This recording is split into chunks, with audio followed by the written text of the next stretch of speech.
ವೀಕ್ಷಕರೇ, ಇವತ್ತು ಕೆಳದಲ್ಲಿರುವಂತಹ ಶ್ರೀ ರಾಮೇಶ್ವರ ದೇವಸ್ಥಾನ ನಿಮಗೆ ತೋರಿಸ್ತೇನೆ. ದೇವರನ್ನು ಕೂಡ ನಿಮಗೆ ತೋರಿಸ್ತೇನೆ. ನೋಡಿಕೊಂಡು ಎಲ್ಲರೂ ಆಶೀರ್ವಾದ ತಗೊಂಡು ಪುನೀತರಾಗಿ. ಓಂ ರಾಮೇಶ್ವರಾಯ ನಮಃ. ಕೆಳದಿ ರಾಮೇಶ್ವರ ದೇವಸ್ಥಾನದಲ್ಲಿ ಪಾರ್ವತಮ್ಮನವರು.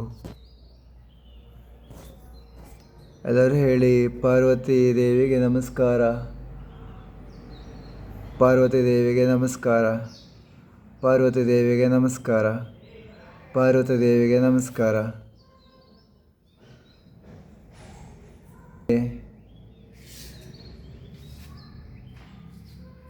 ದೇವಸ್ಥಾನದ ಭಾಗ ಎಲ್ಲ ಹೇಗಿದೆ ಅಂತ ನೋಡಿ.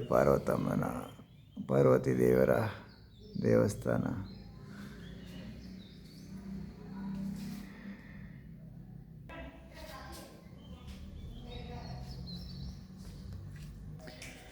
ಹಾಗೆ ಇವರು ಶ್ರೀ ದುರ್ಗಾದೇವರು. ಎಲ್ಲರೂ ಹೇಳಿ, ಓಂ ಶ್ರೀ ದುರ್ಗಾಯ ನಮಃ, ಓಂ ಶ್ರೀ ದುರ್ಗಾಯ ನಮಃ, ಓಂ ಶ್ರೀ ದುರ್ಗಾಯ ನಮಃ, ಓಂ ಶ್ರೀ ದುರ್ಗಾಯ ನಮಃ. ನೋಡಿ, ಆಗಿನ ದಿನಗಳಲ್ಲಿ ಹೇಗೆ ಕೆತ್ತನೆ ಮಾಡಿದರು ಅಂತ. ಆದರೆ ಈ ದಿನ ಇಷ್ಟು ಚೆನ್ನಾಗಿ ಕೆತ್ತನೆ ಮಾಡಲಿಕ್ಕೆ ಶಿಲ್ಪಿಗಳನ್ನು ಹುಡುಕೋದು ತುಂಬ ಕಷ್ಟ. ಆಗಿನ ದಿನಗಳ ಶೈಲಿಯಲ್ಲಿ ಕೆತ್ತನೆ ಮಾಡಲಿಕ್ಕೆ ಈಗಿನ ಜನಗಳಲ್ಲಿ ಅಷ್ಟು ಸುಲಭವಾಗಿ ಸಾಧ್ಯ ಇಲ್ಲ. ವೀಕ್ಷಕರೇ, ಏನಂತೀರಿ? ಹಾಗೆ ನೋಡಿ, ಕಂಬಗಳೆಲ್ಲ ಹೇಗೆ ಕೆತ್ತನೆ ಮಾಡಿದ್ದಾರೆ. ದೇವಸ್ಥಾನದಲ್ಲಿ ನಾವು ಮುಖ್ಯವಾಗಿ ಗ್ರಹಿಸಬೇಕಾಗಿರೋದೇ ದೇವರುಗಳನ್ನು. ಏನಂತೀರಿ?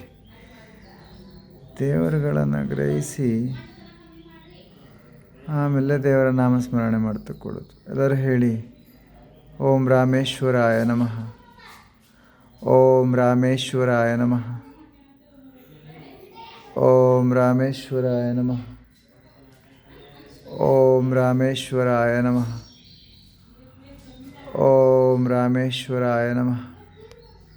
ಹಾಗೆ ಶ್ರೀ ಗಣೇಶರು. ವೀಕ್ಷಕರೇ, ಹೇಳಿ, ಶ್ರೀ ಗಣೇಶಾಯ ನಮಃ, ಶ್ರೀ ಗಣೇಶಾಯ ನಮಃ, ಗಣೇಶಾಯ ನಮಃ.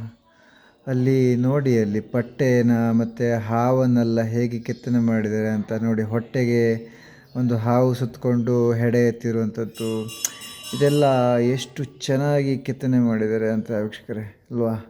ಆಗಿನ ಶಿಲ್ಪಿಗಳಿಗೆ ಒಂದು ದೊಡ್ಡ ನಮಸ್ಕಾರ ನನ್ನ ಕಡೆಯಿಂದ ವೀಕ್ಷಕರೇ. ಹಾಗೆ ಇದು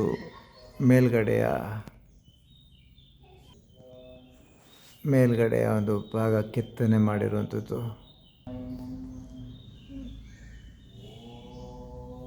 ಹಾಗೆ ನೋಡಬೇಕಾಗಿರೋದೇ ಇಲ್ಲಿ ನೋಡಿ.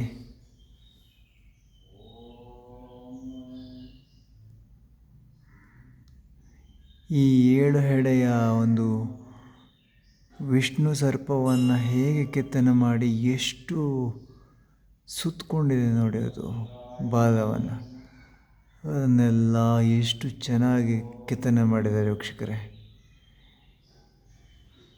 ಇದನ್ನು ನೋಡಿ ನಾನು ಮೂಕ ವಿಸ್ಮಿತನಾದೆ. ಅದಕ್ಕೆ ವಿಡಿಯೋ ಮಾಡಿ ನಿಮಗೂ ತೋರಿಸೋಣ ಅಂತ. ಇದೊಂದೇ ಅಂದ್ಕೊಂಡ್ರ? ಮತ್ತು ನೋಡಿ ಇನ್ನೊಂದು ಕೆತ್ತನೆ ಹೇಗಿದೆ ಅಂತ.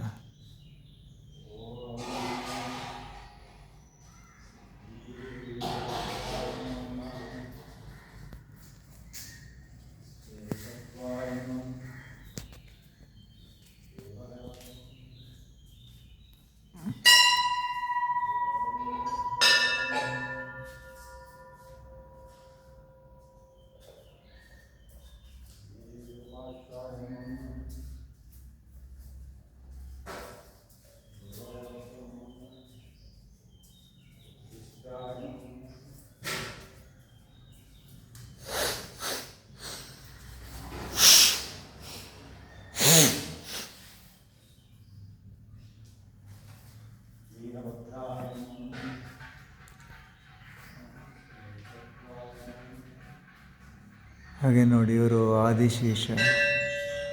ಒಂದು ಆದಿಶೇಷರನ್ನು ಕೂಡ ನೋಡಿ ಹೇಗೆ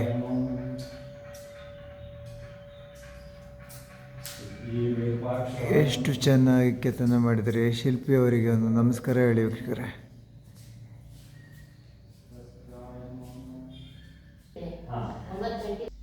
ಇವರು ಶ್ರೀ ವೀರಭದ್ರ ದೇವರು. ಎಲ್ಲರೂ ಶ್ರೀ ವೀರಭದ್ರಾಯ ನಮಃ ಅಂತ ಹೇಳಿ. ಓಂ ವೀರಭದ್ರಾಯ ನಮಃ, ಓಂ ವೀರಭದ್ರಾಯ ನಮಃ, ಓಂ ವೀರಭದ್ರಾಯ ನಮಃ, ಓಂ ವೀರಭದ್ರಾಯ ನಮಃ. ಹಾಗೆ ಇದೆಲ್ಲ ಗೋಡೆಗೆ ಕೆತ್ತನೆ ಮಾಡಿದ್ದು ವೀಕ್ಷಕರೇ. ಓಂ ರಾಮೇಶ್ವರಾಯ ನಮಃ, ರಾಮೇಶ್ವರಾಯ ನಮಃ, ರಾಮೇಶ್ವರಾಯ ನಮಃ, ರಾಮೇಶ್ವರಾಯ ನಮಃ. ಇದೆಲ್ಲ ಇವರು ಕೆತ್ತನೆ ಮಾಡಲಿಕ್ಕೆ ಎಷ್ಟು ಸಮಯ ತಗೊಂಡಿದ್ದಾರೆ ಅಂತ ಹೇಳಲಿಕ್ಕೆ ಸಾಧ್ಯ ಇಲ್ಲ. ಇವರೆಲ್ಲ ಇದರಲ್ಲ ಮೊದಲಿನ ಒಂದು ಸಿದ್ಧಿ ಸಾಧಕರೇ ಇರ್ಬೋದು ವೀಕ್ಷಕರೇ.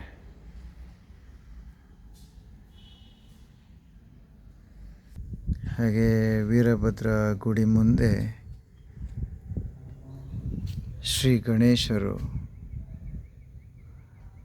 ಗಣೇಶರ ಕೆಳಗಡೆ ನೋಡಿ, ಇಲ್ಲಿ ಒಂದು 5-6 ಹೆಂಗಸರ ನೆಲೆಸಿ ಒಂದು ಮೂರ್ತಿ ಕೆತ್ತನೆ ಮಾಡಿಟ್ಟಿದ್ದಾರೆ.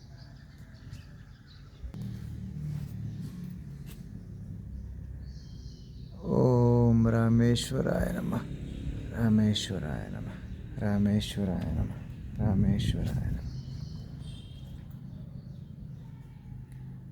ಓಂ ರಾಮೇಶ್ವರಾಯ ನಮಃ, ರಾಮೇಶ್ವರಾಯ ನಮಃ, ರಾಮೇಶ್ವರಾಯ ನಮಃ, ರಾಮೇಶ್ವರಾಯ ನಮಃ.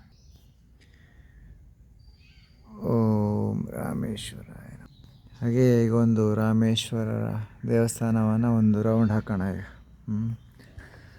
ಹೇಳಿ ರಾಮೇಶ್ವರಾಯ ನಮಃ, ರಾಮೇಶ್ವರಾಯ ನಮಃ, ರಾಮೇಶ್ವರಾಯ ನಮಃ, ರಾಮೇಶ್ವರಾಯ ನಮಃ, ರಾಮೇಶ್ವರಾಯ ನಮಃ.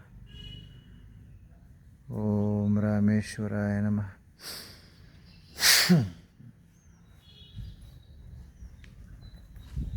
ಓಂ ರಾಮೇಶ್ವರಾಯ ನಮಃ, ರಾಮೇಶ್ವರಾಯ ನಮಃ,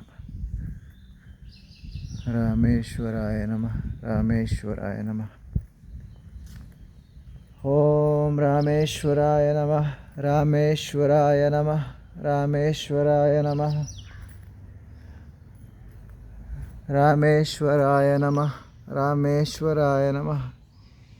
ಈ ಹಳೆಯ ದೇವಸ್ಥಾನಗಳ ವಿಶೇಷತೆ ಏನಂದರೆ, ಅಲ್ಲಿರುವಂತಹ ಶಕ್ತಿ, ಅಲ್ಲಿರುವಂತಹ ಪಾಸಿಟಿವ್ ಎನರ್ಜಿ ಈಗ ಕಟ್ತಾರಲ್ಲ ಹೊಸ ದೇವಸ್ಥಾನಗಳಲ್ಲಿ ಸಾಧ್ಯನೇ ಇರಲಿಕ್ಕೆ ವೀಕ್ಷಕರೇ.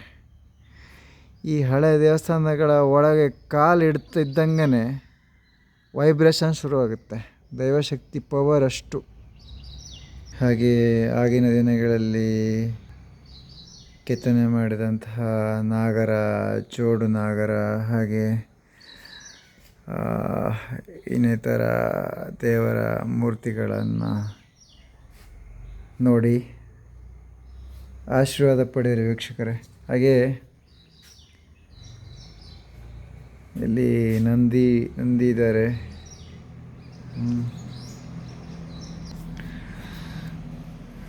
ನೋಡಿದ್ರಲ್ಲ ವೀಕ್ಷಕರೇ, ಕೆಳದಿಯಲ್ಲಿರುವಂತಹ ರಾಮೇಶ್ವರ ದೇವಸ್ಥಾನ. ಹಾಗೆ ನಿಮ್ಮ ಸ್ನೇಹಿತರಿಗೂ ಶೇರ್ ಮಾಡಿ, ಅವರು ಕೂಡ ರಾಮೇಶ್ವರರ ಆಶೀರ್ವಾದ ತಗೊಳ್ಳಿ. ಹಾಗೆ ಒಂದು